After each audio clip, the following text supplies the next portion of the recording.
Salut à toi et bienvenue sur le podcast Booste ton gîte. Je suis Yann Jarno et j'aide les gîtes et les chambres d'hôtes à développer leur marketing. Pour plusieurs raisons. Améliorer leur business, trouver l'équilibre dans leur communication et surtout se sentir mieux dans leur activité. Tu retrouveras dans ce podcast mes conseils et ceux de mes invités pour t'aider dans ton parcours, que tu sois porteur de projet ou alors déjà installé. Ici au programme de la légèreté, de la bienveillance et surtout du partage de connaissances à appliquer à ton rythme.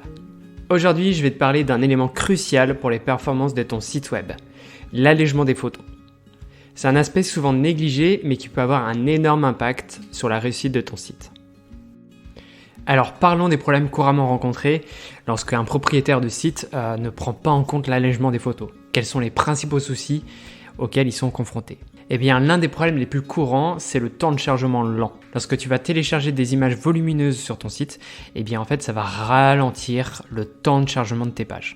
Les utilisateurs d'aujourd'hui sont impatients et s'ils doivent attendre trop longtemps, ils risquent de quitter ton site et de se tourner vers tes concurrents. Les utilisateurs, finalement, ils sont comme toi, ils veulent une expérience fluide, rapide et surtout, tu sais, avec les nouvelles tendances d'utilisation, eh bien, il y a beaucoup d'utilisateurs qui vont utiliser leur téléphone pour réserver ton gîte.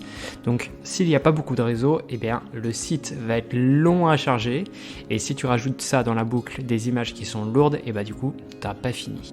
Au-delà de la vitesse de chargement, quand il y a des images qui sont trop lourdes ou qui ne sont pas optimisées, eh bien ça peut déformer la mise en page.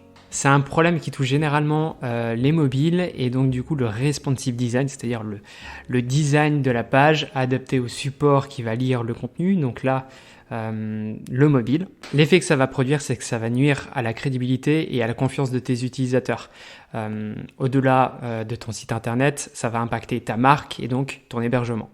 Si tu as du mal à visualiser de l'exemple dont je parle, c'est souvent des images qui font 15 km de long et tu sais qui t'obligent à scroller vers la droite pour pouvoir accéder au bouton de réservation par exemple. Ça, c'est un souci qu'on rencontre souvent sur les vieux sites qui n'étaient donc pas responsive design.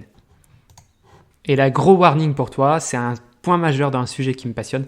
Les moteurs de recherche accordent une grande importance à la vitesse de chargement des pages. Un site web lent peut avoir un impact négatif sur ton référencement naturel, sur le SEO, ce qui signifie que tu risques de te retrouver plus bas dans les résultats de recherche parce que oui, l'algorithme de Google priorise les sites rapides. Donc imaginons, vous êtes 5 à parler de la même chose.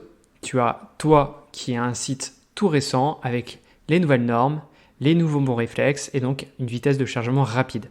Et les autres, c'est des anciens sites ou alors qui datent de 2-3 ans et qui ne sont pas à jour. Eh bien, il y a des chances que si tu traites du même sujet et que tu obtiens de meilleures performances en temps de chargement, eh ben, tu vas être mieux classé dans les résultats de recherche. Et c'est là qu'il faut faire attention parce que si toi, tu as un ancien site qui ne respecte pas les nouveaux codes, ça marche aussi dans ce sens-là. C'est que s'il y a un concurrent qui déboule sur le marché et qui a de meilleurs réflexes que toi, il va forcément te prendre petit à petit de la place et donc tu vas passer en second plan.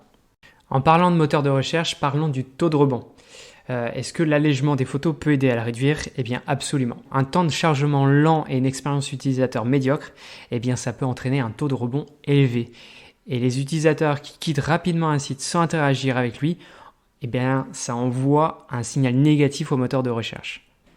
En allégeant tes photos, tu vas améliorer la vitesse de chargement, ce qui va réduire le taux de rebond et donc augmenter l'engagement de tes utilisateurs. Avant de passer à la suite pour te dire comment les alléger, eh bien on récapitule un petit peu sur les avantages à le faire. Donc en allégeant tes photos, tu vas gagner en vitesse de chargement. Les utilisateurs qui vont arriver sur ton site vont être contents car leur expérience est améliorée. Le taux de rebond va diminuer car les utilisateurs restent plus longtemps. Tu vois, c'est l'inverse, c'est important à le noter. Et Google sera content car les utilisateurs seront contents et il te mettra donc plus facilement en avant. Et il y a un point aussi, c'est que finalement, si tes utilisateurs sont contents, que Google est content, eh ben tes concurrents sont moins contents. Maintenant que tu sais que c'est le truc à faire, voyons ensemble les différentes méthodes pour alléger les photos. Il existe plusieurs méthodes pour alléger les photos et les comprimer efficacement. L'une des méthodes couramment utilisées, c'est la compression sans perte. Cette technique, en fait, va réduire la taille des images sans attaquer leur qualité visuelle. Vous pouvez pour ça utiliser des logiciels spécialisés tels que Adobe Photoshop, GIMP, celui-là il date d'une éternité, je l'utilisais quand j'étais au collège encore, où il y a des outils en ligne tels que TinyPNG pour effectuer cette compression. Tu trouveras sur la chaîne YouTube du podcast comment utiliser ce dernier, il est super simple et je le conseille vivement. De mon côté, je travaille avec Photoshop qui va permettre d'enregistrer spécialement pour le web et donc de gagner en taille de fichier, donc en poids, tout en respectant la qualité. Une autre méthode consiste à compresser avec PERT.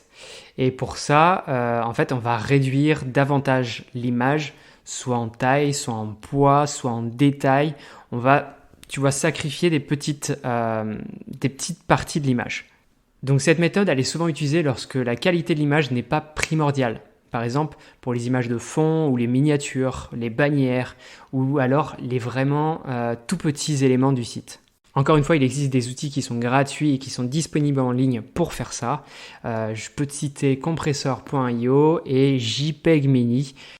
En dehors des outils en ligne, il existe aussi des plugins ou des extensions. Si tu as par exemple la chance d'être sur WordPress, il y a des plugins qui simplifient le processus d'allègement des photos. Notamment dans les plugins que je peux citer, il y a Smush, ShortPixel et ces deux-là sont largement utilisés et offrent des fonctionnalités de compression automatique des images lorsqu'elles sont téléchargées sur ta médiathèque. C'est-à-dire que tu n'as aucune action à faire, tu vas juste uploader ton image et le plugin va automatiquement la compresser.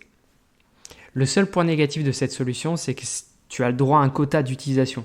Donc finalement, si tu as beaucoup d'images, tu devras procéder en plusieurs fois. Ce n'est donc pas un problème si tu crées ton site web parce que du coup, tu vas uploader au fur et à mesure tes photos. Mais par contre, j'ai déjà fait des refontes de sites, c'est-à-dire recréer un site par rapport à un existant. Et donc du coup, il y avait déjà une bibliothèque qui était très fournie. Et donc du coup, là, c'était un peu plus compliqué. Dans les plugins que moi j'utilise, mon préféré c'est Imagify. Tu verras, il est très pratique à l'utilisation. Je le conseille pour tous ceux qui ont la chance d'être sur une solution WordPress. Si jamais vous avez besoin d'un site web, venez m'en parler. Je pourrais peut-être vous accompagner dans la création ou vous proposer une de mes solutions. En plus de la compression des images, il y a quelques conseils supplémentaires que je peux te partager pour t'aider à maximiser l'allègement des photos. Tout d'abord, il faut que tu t'assures d'optimiser la taille des images qui sont affichées. Si ton site internet affiche des images plus petites que leur taille réelle, tu peux les redimensionner pour correspondre à la taille exacte dont tu as besoin. Tout ça va avoir l'effet de réduire le poids sans compromettre la qualité. Exemple, j'ai un logo carré sur mon site, il fait 250 pixels par 180. Ça sert à rien d'avoir une image qui fait 10 fois cette taille. Dans tous les cas, elle sera réduite à l'affichage, donc autant l'avoir tout de suite à la bonne taille, ou du moins pas trop loin du réel. Une des abonnées du podcast m'avait demandé si Canva c'était chouette pour faire des images pour le site internet. Oui, c'est très chouette et d'ailleurs tu peux redimensionner tes images dans l'outil Canva pour qu'elles aient le bon format et la bonne taille à la sortie. Donc ça rejoint le précédent conseil. Avec ces différents conseils, tu devrais avoir un site qui sera mieux optimisé sur le sujet des images. On reparlera plus tard d'autres points pour augmenter par exemple la vitesse de chargement, le référencement, le SEO et plein d'autres choses encore. On a plein de sujets à aborder. Mais si tu veux retenir les points clés aujourd'hui de cet épisode, l'allègement des photos est crucial pour les performances, notamment en termes de vitesse de chargement, ce qui va impliquer l'expérience utilisateur et donc finalement ça va impliquer aussi le référencement. Il y a des méthodes pour alléger les photos. Ça peut être des outils en ligne comme TinyPNG, comme on l'a évoqué tout à l'heure, mais aussi par exemple si tu es sur du WordPress, il y a des plugins qui sont gratuits qui te permettent de le faire automatiquement. Et dans mes préférés, il y a donc Imagify. En plus de la compression, il est aussi important d'optimiser la taille et les dimensions des images pour avoir une taille proche finalement du format où s'affichera ta photo. Donc essaie de bien prendre tout ça en compte pour créer tes photos et pour ensuite les compresser avant de les uploader. Voilà, tu sais tout sur la compression d'images. Cet épisode était prévu dans la saison 3, mais une abonnée m'a demandé conseil sur ce point. J'ai donc décidé de l'enregistrer plus tôt que prévu pour lui répondre en détail. Si jamais toi aussi tu as des questions ou des idées d'épisodes que tu aimerais voir arriver dans le podcast, surtout, n'hésite pas. Ça me permet de vous faire des épisodes sur mesure, de répondre à vos besoins. Et finalement, c'est un casse-tête en moins pour trouver un sujet. Donc n'hésite pas à m'aider et je pourrai t'aider.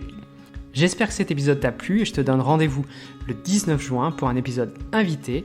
Et en attendant, je te souhaite une très belle semaine et à bientôt pour continuer à booster ton gîte.